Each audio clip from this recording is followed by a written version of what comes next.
नमस्कार मित्रांनो, स्वागत आहे तुमचं परत एकदा आपल्या माहिती दूत या मराठी चॅनलवरती. मित्रांनो, आजच्या व्हिडिओमधून आपण जाणून घेणार आहोत की महिला व बालविकास मंत्री अदिती तटकरे मॅडम यांनी आपल्या लाडक्या बहिणींसाठी 2100 रुपये कधीपासून देण्यात येतील याविषयी विधिमंडळाच्या अर्थसंकल्पीय अधिवेशनामध्ये काय सांगितले. तर सविस्तर माहिती आपण पाहूया. त्याआधी चॅनलवर नवीन असाल तर चॅनलला सबस्क्राईब करा, शेअर करा. तर चला तर मग व्हिडिओला सुरुवात करूया. तर मित्रांनो, महिला आणि बालकल्याण मंत्री अदिती तटकरे यांनी सभागृहाला माहिती दिली की मुख्यमंत्री लाडकी बहीण योजनेअंतर्गत येत्या अर्थसंकल्पात महिलांना 2100 रुपये देऊ अशी घोषणाच केली नव्हती. तर अशी माहिती तटकरे मॅडम यांनी दिलेली आहे.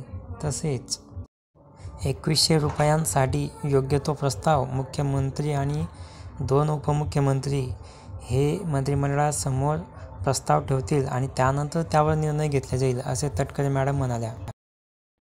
परंतु या योजनेमुळे राज्यात पुन्हा एकदा महायुतीचे सरकार आलेले आणि विधानसभा निवडणुकीपूर्वी सुद्धा राज्यात पुन्हा सरकार आल्यास महिलांना 2100 रुपये देऊ असे महायुतीने म्हटले होते.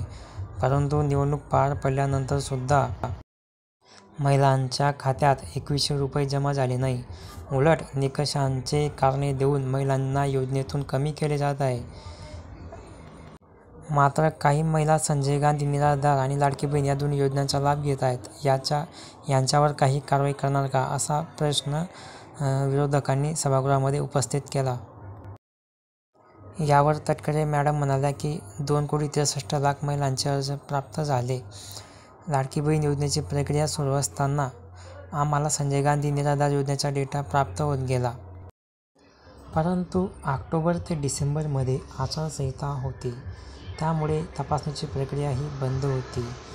जसा वेगवेगळ्या विभागांकडून आम्हाला डेटा येतो, त्यामुळे त्या पद्धतीने कारवाई आम्ही करत आहोत, अशी माहिती तटकरे मॅडम यांनी दिली. तसेच मुख्यमंत्री यांनी येत्या अर्थसंकल्पात 2100 रुपये देण्याची घोषणा करू असे वक्तव्य केले नव्हते. योजना जाहीर झाली असली तरी जाहीरनामा हा 5 वर्षांचा असतो, असे त्या म्हणाल्या. तर मित्रांनो, एकंदरीत महायुतीच्या जाहीरनाम्यामध्ये लाडक्या बहिणीला दरमहा 2100 रुपये दिले जातील असे आश्वासन देण्यात आले होते. परंतु ते आश्वासन या चालू अधिवेशन किंवा या अर्थसंकल्पातून दिले जाईल, त्याची तरतूद केली जाईल असे आश्वासन मुख्यमंत्र्यांनी दिले नाही, असे त्या म्हणाल्या. तर याच संदर्भाचा एक व्हिडिओ आपण इथं पाहणार आहोत. जाहीरनामा हा 5 वर्षासाठी असतो. या अर्थसंकल्पामध्ये 2100 करणार वक्तव्य हे कुठेही केलेलं नाही. 5 वर्षासाठी हा जाहीरनामा जाहीर केला जातो आणि योग्य पद्धतीनं त्या संदर्भातलाही प्रस्ताव विभाग म्हणून ज्या वेळेला शासन असेल, मुख्यमंत्री महोदय, दोन्ही उपमुख्यमंत्री महोदय, मंत्रिमंडळ ज्या वेळेला त्या संदर्भातलं सूचित करेल, निर्णय करेल, त्यावेळेला विभाग म्हणून आम्ही तशा पद्धतीचा प्रस्ताव जो आहे हा शासनासमोर ठेवण्यात